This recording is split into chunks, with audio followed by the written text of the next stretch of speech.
ओडिशा रे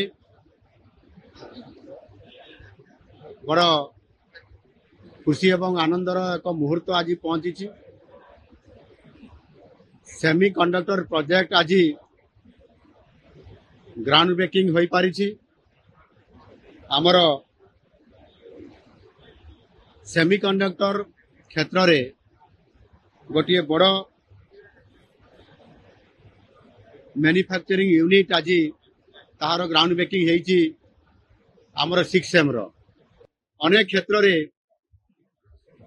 जदि आम देखा ताहले सेमी कंडक्टर ये जो प्रोजेक्ट निश्चित भाव में विश्व रे सबुठारु आज दिन रे एक गुरुत्वपूर्ण प्रसंग।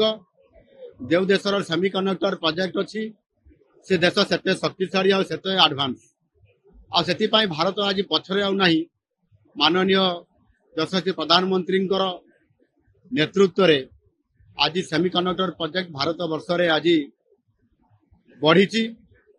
बड़ स्वतंत्रता होउची जे गत कैबिनेट रे जेते बेले सेमी कंडक्टर प्रोजेक्ट को अप्रूवल दिया गला, 4टी प्रोजेक्ट अप्रूवल दबा भितरे आम संभावना राज्य ओडिशा को से स्वतंत्र भाव में फोकस करिकी 4टी रे 2टी सेमी कंडक्टर प्रोजेक्ट ओडिशा को देइथिले।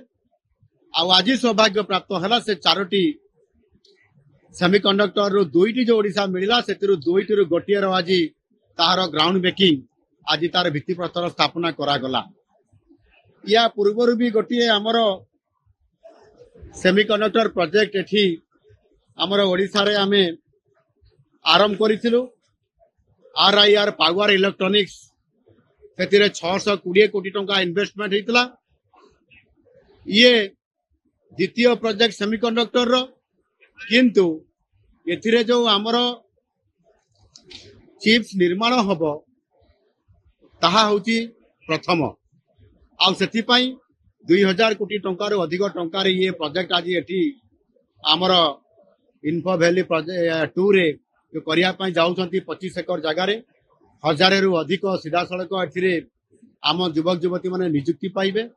एवं यह सहित मध्य जेते बेले आपनकर गत अगस्त मासरे जो आमर नुआ दिल्ली रो जोश भूमि रे जो आमर सेमिकन इंडिया 2025 हेइतिला, मुख्यमंत्री हिसाब रे मते स्वतंत्र भाव में निमंत्रित करा जाइतिला।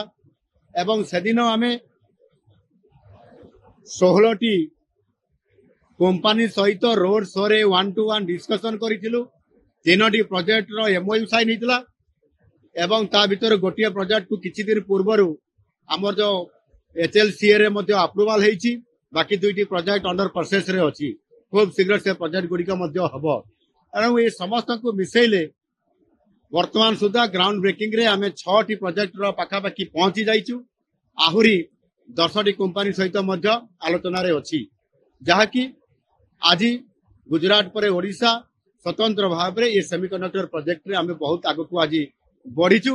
एवं आम ओडिशा रे मध्य एहार जो भित्तिभूमि आमे जो निर्माण करूचु ताहा निश्चित भाव में सफल हबु। जेबड़ी भाव में जो Utkarsh Odisha make in Odisha conclave माध्यम रे सारा विश्व बाजार रे भारत बाजार रे जेते बेले आमे रोड शो करिछु एवं सेतिरे माननीय मोदी जी हमको जेबड़ी भाव में सहयोग हाथ बढ़ई छंती। आज ओडिशा ये क्षेत्र रे आमे बहुत आगु को जाइछु। आम नुआ सरकार रो जो 16 मासर नेतृत्व रे जो आमे आज पाखा पाखी 6 लाख कोटी टंकार आज प्रोजेक्ट को आमे अप्रूवल करैबा एवं सेथिरे 2 लाख रु अधिक नियुक्ति सुजोग सृष्टि करबा या को सुनिश्चित करिछु। एवं 2 लाख कोटी रु ऊर्ध्व टंकार आमे आज तार मध्य ग्राउंड ब्रेकिंग कर सारिछु।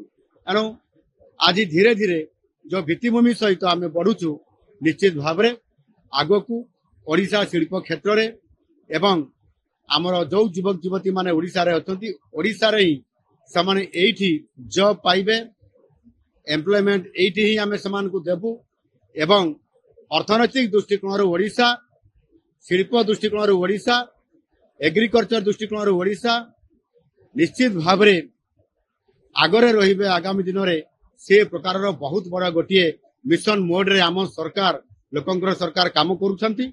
आ ताहार प्रमाण होउची आजिर ये जो 6M सेमीकंडक्टर प्रोजेक्ट मात्र 2 मास भितर आमे ताकू ग्राउंड ब्रेकिंग करई पारिछु सेटा आमे आम सरकार जो कथारे नुहे कामरे विश्वास करती ताहा आज आमे करिके देखैछु।